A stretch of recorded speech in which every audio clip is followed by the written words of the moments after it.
Today is Monday, November 16th. I want to go through the business plan template that I would love for all of you to fill out.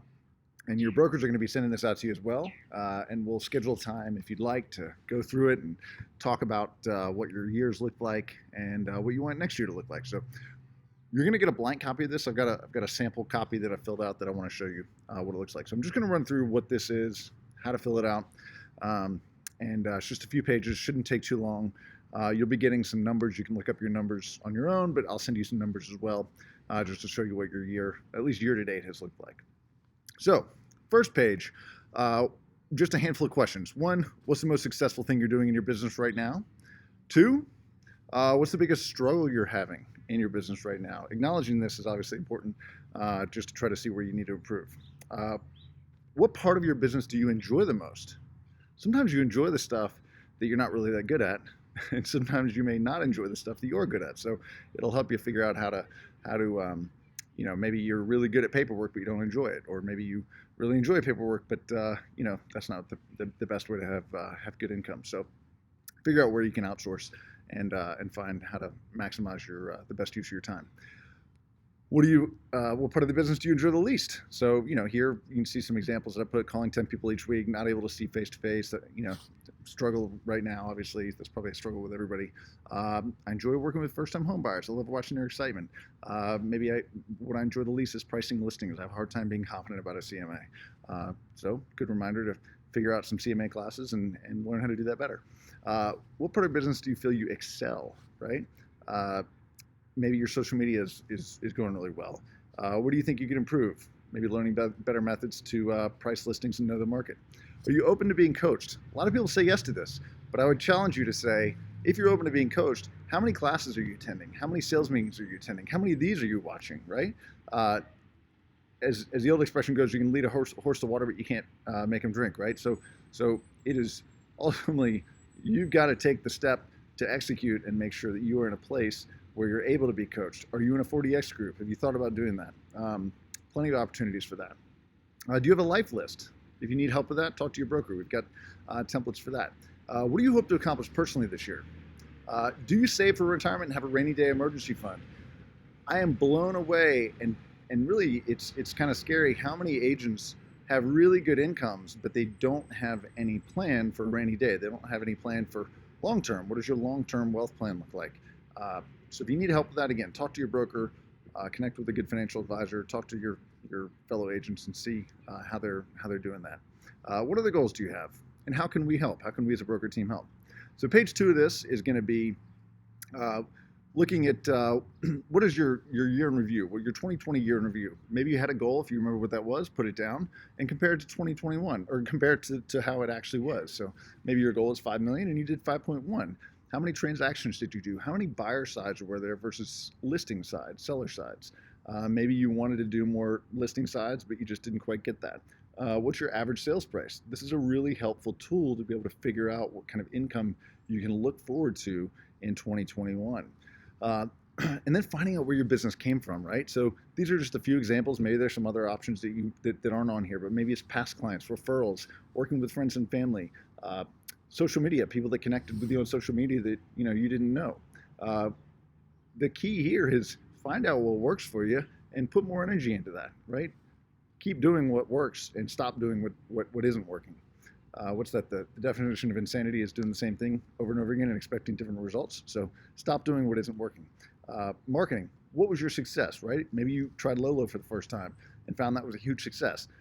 Or maybe I've heard this a lot. People say, I want to do more social media videos, but I need to, I have some fear about that, or I'm not sure what to do or how to do it. So talk to people who are doing it well, do some research, and just try it. There's no harm in just trying it once or twice. Quite frankly, that's the best way to get over your fear. Even if you don't publish it, just try it. But I bet you can publish it.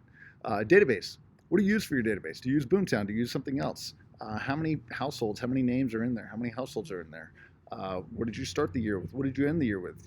Database is something you have to be constantly adding to, right? Because there's always going to be people moving away, or unfortunately, maybe you're working with someone else. So again, real quick recap. What are some of your year-to-date successes? Some of these are a little repetitive, but it's just reminding you, trying to get your brain thinking about where you were successful and where you want to improve, right? What's your start doing list, what's your keep doing list, and what's your stop doing list. If you go to the next page, this is just again, a quick way to look at side-by-side comparison of 2020, 2021, just right next to each other, and then just some information down here to show you a little bit about what to put in those blanks. Next steps, right? Please try this weekly scorecard. If you're not using it, I promise you it will have a huge impact on your business. It looks easy. It's not that hard, but it's a little bit harder than it looks. If you can do all these things and do that consistently, probably for the next 10, 15 weeks, you will have success. Like, there's no question about it. I mean, there's literally no question about it. You will have success if you're actually doing it. So challenge yourself to do it. Have you been to Jumpstart? Have you attended a Ninja installation? Do you have a life list? These are all very simple things. Write out your affirmations. Those are statements like, I enjoy receiving X dollars by December 31st, 2021, right? If you write that out 25 times a day, sounds easy. It's a little harder than it seems. Put that in a notebook. Just get a scrap notebook, write it down 25 times a day. And if you can do that for 30 days consistently, you can actually retrain your brain, your reticular activating system. You've heard us talk about that. And you can retrain that to start believing that the impossible, or the seemingly impossible, is possible. So go through those lists, see what you got.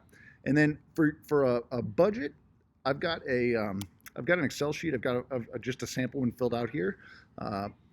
Brent Cooper has supplied us with this. This is something that he's used for several years and swears by it. So this is just a sample. There's a tab down here, this blank tab as well. If you want to fill your own out, I'll send the Excel along with this email.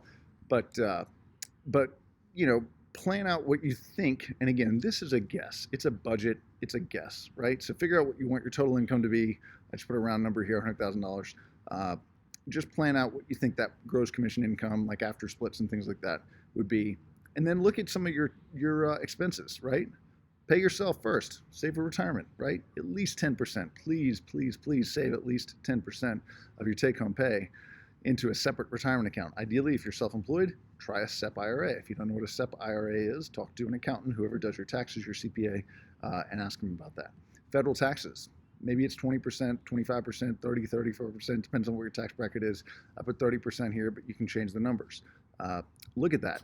You're gonna have to pay Uncle Sam anyway at some point, so plan for it now and don't get caught in the situation where, you know, quarterly estimated payments come and you gotta liquidate a retirement account or something like that. Please don't be in that situation. But I see too many agents get caught up in that situation. So save, save, save. Advertising, marketing, office expenses, et cetera, right? Plan that out. I've got some percentages here. If you want to change that percentage, let's say you did, 10% advertising, right? You can change that. It'll change it across the board. So you can adjust that. This is just a sample. It gives you the sense of kind of what you need to do. So all that being said, please fill this out.